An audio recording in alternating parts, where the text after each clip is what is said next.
It was a murder shocking in both its brutality and audacity.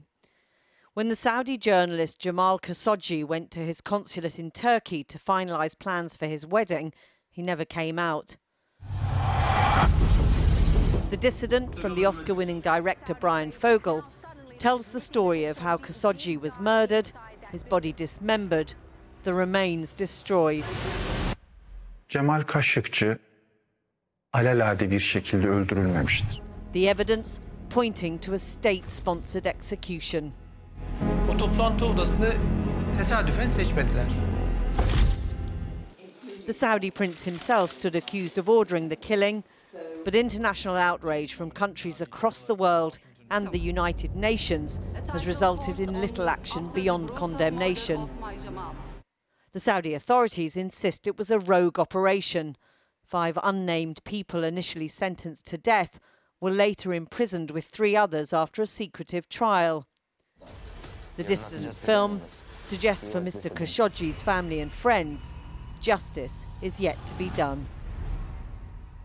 I spoke to Bryan Vogel, who directed and produced the Dissident documentary, and I began by asking him why he decided to tell this story. In those couple of weeks following his death, I saw a story that was being portrayed in a false light. In many media outlets, they were portraying Jamal as a Muslim Brotherhood, as a terrorist sympathizer, a supporter of ISIS, and the Saudi narrative was coming forward that basically that, you know, he deserved this to happen. And as I began to read Jamal's writings, I saw somebody who was a moderate, somebody who wanted his country to be a better place. The story drew me in, and I felt compelled to want to take it on. I mean, you said you wanted to tackle a story with real-world implications, and this is certainly that, but also that you wanted to make a film that would create real change. Realistically, that's a tougher aim, isn't it, on this subject? Well, that's absolutely right. And Trump just kind of said it how it was, or is, that there's billions of dollars worth of business to be done. We're not going to allow human rights violations to come in and change that. However, it's that sort of mentality that allows these crimes to continue and to continue to go unpunished. You know, as is made clear in the film, the Turkish government say quite clearly and very pointedly, we've shown our evidence not just to the Saudis, but to the British, to the Americans, to the Germans. And what has happened? Nothing. Well, exactly. There's the moment when Mr. Khashoggi's fiancée addresses the UN and the Saudi delegation gets up, closed its briefcase and walks out, is a sort of metaphor for the lack of response from the Saudis, the lack of clout of the UN or America or Europe. It showed a complete disregard for accountability and also this murder, or any respect for Hatice, who's also a woman. And as we know, human rights regarding women in Saudi Arabia are outrageous. Given all of that, I wonder, you know, an incredibly difficult film to make, incredibly difficult for his family and friends to take part in the film. Do you worry that whatever critical impact it has, that it actually makes no difference in the end?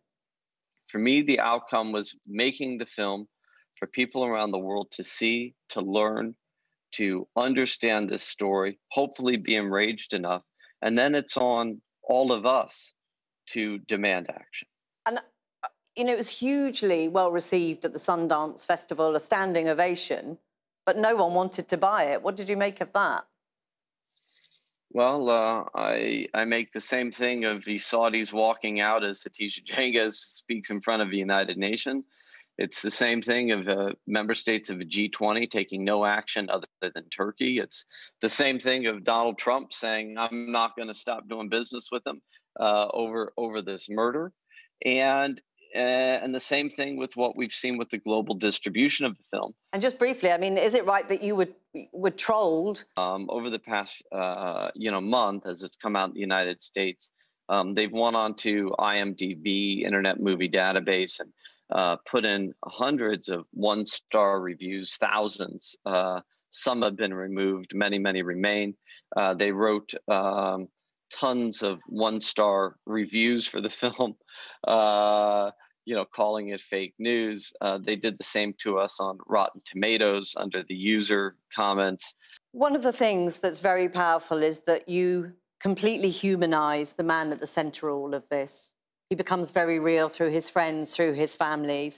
I just wonder, do you think his family and friends will ever get justice?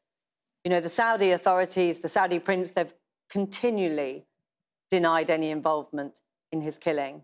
Justice would be the release of hundreds and thousands and tens of thousands of people that sit in Saudi jails for being political activists and doing nothing more than sending a tweet or being a known dissenter.